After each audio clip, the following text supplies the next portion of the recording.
প্রথম আলো অফিসের সামনে বাংলাদেশ সেনাবাহিনী নিরাপত্তাজনিত ইস্যু রয়েছে, খুব স্বাভাবিক ব্যাপার। প্রথম আলোর যারা আছেন, যদি কেউ শুনে থাকেন, আপনাদের প্রতি বিনয়ের সহিত অনুরোধ রাখছি, কিংবা সাংবাদিকদের প্রতি বিনয়ের সহিত অনুরোধ রাখছি, সেটা প্রিন্ট মিডিয়া হতে পারে, টেলিভিশন মিডিয়া হতে পারে, কোনো দিন কোনো দলের পক্ষপাতিত্ব হয়ে সাংবাদিকতা করিয়েন না। আমাদের দেশের মূল সমস্যা কি জানেন? শিক্ষকদের একটা আলাদা দল হয়ে যায়, ডাক্তারদের আলাদা পার্টিশন হয়ে যায়, সাংবাদিকরা আলাদা হয়ে যায়, দুটো দলে বিভক্ত হয়। সাংবাদিকদের কেন দল থাকবে? শিক্ষকদের কেন দল থাকবে? ডাক্তারদের কেন দল থাকবে? এখন আপনি বলতে পারেন, গণতান্ত্রিক অধিকার তার কি নাই? আছে।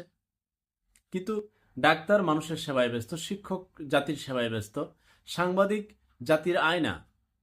কিন্তু তারা যখন একটা দলের পক্ষপাতিত্ব করবে, তখন তো খুবই দুঃখজনক। এই রাষ্ট্র কোনোদিন উন্নত করবে না।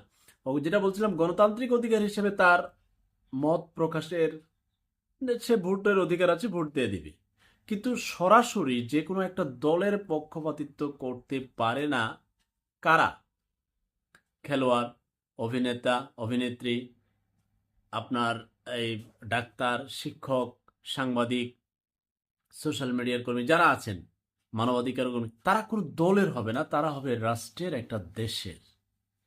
তাহলে তাদের যেরকম মঙ্গল, একটা দেশের জন্য অনেক বেশি মঙ্গল।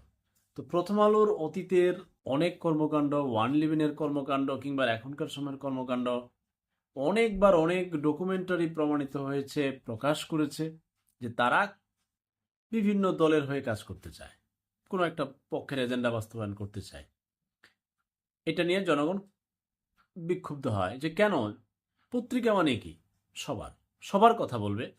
তো প্রথম আলোকে বলতে চাই, আপনারা ডক্টর ইউনূসের পক্ষ নেওয়া দরকার নাই, ছাত্রদের পক্ষ নেওয়ার দরকার নাই, আবার কোনো দলের পক্ষ হয়ে তাদের বিপক্ষে অবস্থান নেন না। শুধু দেশের কথা বলেন, দেশের জন্য কাজ করেন, দেশের আয়না হয়ে সাংবাদিকতা করেন।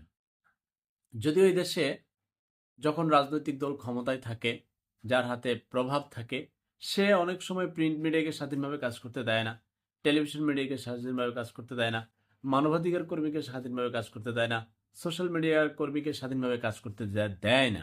এটাই হচ্ছে রাজনৈতিক পাওয়ারে থাকা দলগুলোর মূল সমস্যা, এবং তাদের মূল অপরাধ এটা। এটাকে কেন্দ্র করে গড়ে ওঠে সব অন্যায়।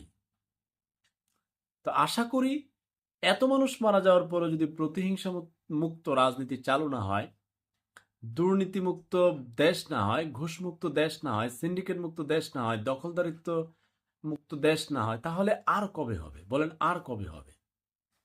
তো প্রথম আলোর ভাইদের উদ্দেশ্যে আবারও বলি, আর পক্ষপাতিত্বে যায় না, আপনারা আপনাদের স্বাধীন সাংবাদিকতা করুন। আর নিজেরা নিজেদের বিপদ ডেকে আইনেন না। আপনাদের দেশের পরিস্থিতি যেন খারাপ না হয়। আমরা সবাই দেশের নাগরিক, সবাই শান্তি চায়, শান্তি চায়, শান্তি চায়। আপনি দেখেন তো, আমেরিকাতে বাইডেন চলে গেল, কেউ কি মারা গেছে? না। ওইখানে ক্ষমতার পালাবদল হয় চমৎকারভাবে। আমার দেশের ক্ষমতার পালাবদল হলে মানুষ নাই, গরিবের সন্তান নাই, নেতার তোর কেউ মরে না, নেতার পোলাও মরে না, ওরা মোটামুটি সেফ জোনেই থাকে। মেহনতি শ্রমিক, কৃষক, ছাত্র জনতা মরে। মরতে মরতে এই সেই 52 থেকে শুরু হয়েছিল, মহান স্বাধীনতা সংগ্রামও গেল, এরপরেও দেশে আর শান্তি এলো না। আর কবে? আর কবে? আর কবে? মহান আল্লাহ দয়া করুন।